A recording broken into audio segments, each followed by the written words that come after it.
est ici à l'Espace culturel Saint-Gilles, sur la route des Outaouais, au 562 route des Outaouais. La présidente de la branche culturelle est heureuse d'avoir trouvé un nouveau toit afin de poursuivre les activités de son organisme. C'est une nouvelle ère pour la branche culturelle. Donc ici, on va continuer à offrir les séances de Ciné-Club La Branche. On va continuer à faire les cafés canopés. Tout ça, bien sûr, en attendant le retour à la normale en temps de pandémie. Et puis, on a certainement plein d'idées pour pouvoir collaborer avec Nathalie. On va apprendre à se connaître, on va apprendre à voir qu'est-ce qu'on peut contribuer chacun. Ça fait longtemps qu'à la branche culturelle, moi, je cherchais une personne qui serait capable de s'occuper du volet musical. Je sais qu'il y a une demande, les gens veulent des spectacles de musique. Mais bon, avec les talents qu'on a chez nous, avec les opportunités qu'on avait, on faisait qu'est-ce qu'on pouvait. Fait que là, ce qui rend cette collaboration-là si intéressante, c'est que Nathalie arrive avec son réseau de contacts, avec ses idées, avec son énergie nouvelle, sa passion, et puis tout ce qu'elle va pouvoir organiser, nous, on n'aurait pas pu le faire, donc on va bien se compléter. C'est un mariage heureux. Le Ciné-Club devrait reprendre du service vers le mois de février prochain, comme l'explique la trésorière de la branche culturelle. On va continuer de présenter le même genre de cinéma, des films de grande qualité, une programmation variée, autant avec des documentaires que des films de fiction, des drames, des comédies, en tout cas, ce qui a fait la notoriété, je dirais, de notre première saison. Les gens avaient vraiment beaucoup apprécié. Parlant justement de nos cinéphiles, on aimerait bien avoir leur avis sur la reprise de ces activités-là.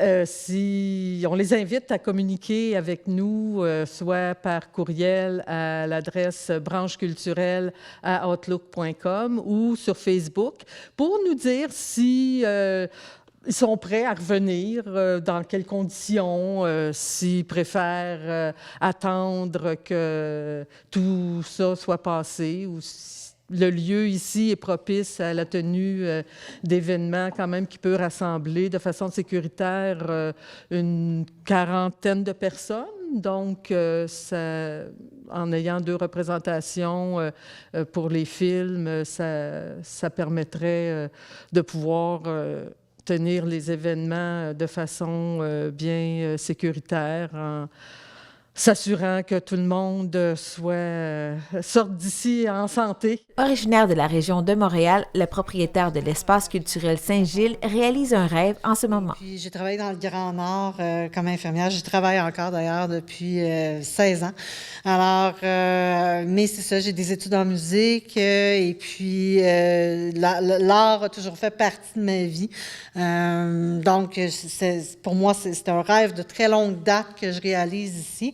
Et ce qui m'a amené dans la région, c'est vraiment quand j'ai trouvé ce lieu tellement particulier qui venait en fait ouvrir tous les possibles. Ça venait permettre la réalisation, la mise sur pied de ce rêve-là que je prépare, auquel je travaille depuis de nombreuses années.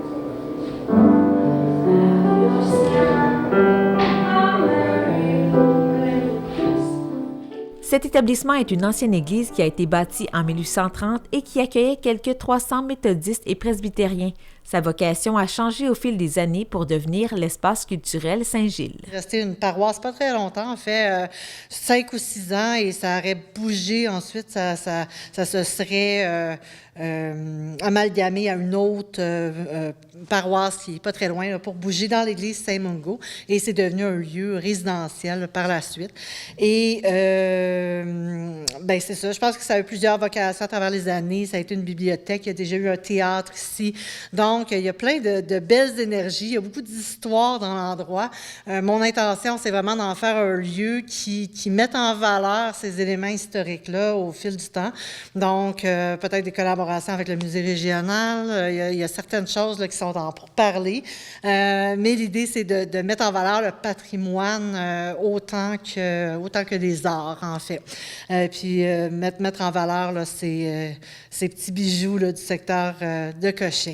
Oh Christmas tree, oh Christmas tree. L'Espace culturel Saint-Gilles mettra en valeur différents artistes de diverses disciplines, dont Gabrielle Fontana, qui pratique la sculpture, le collage et le dessin et qui animera une série d'ateliers à cet endroit. Concernant les ateliers Parcours vers l'enchantement, ces 7 ateliers ont été conçus en lien avec un élément naturel pour donner une couleur particulière à chacun.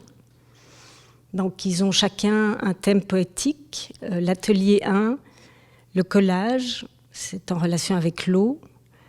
L'atelier 2, le modelage avec la terre. L'atelier 3, la marionnette avec l'air. L'atelier 4, théâtre d'ombre avec le feu. L'atelier 5, c'est l'assemblage d'éléments trouvés avec l'or. L'atelier 6, l'empreinte avec le bois. Et puis l'atelier 7, le dessin avec le charbon.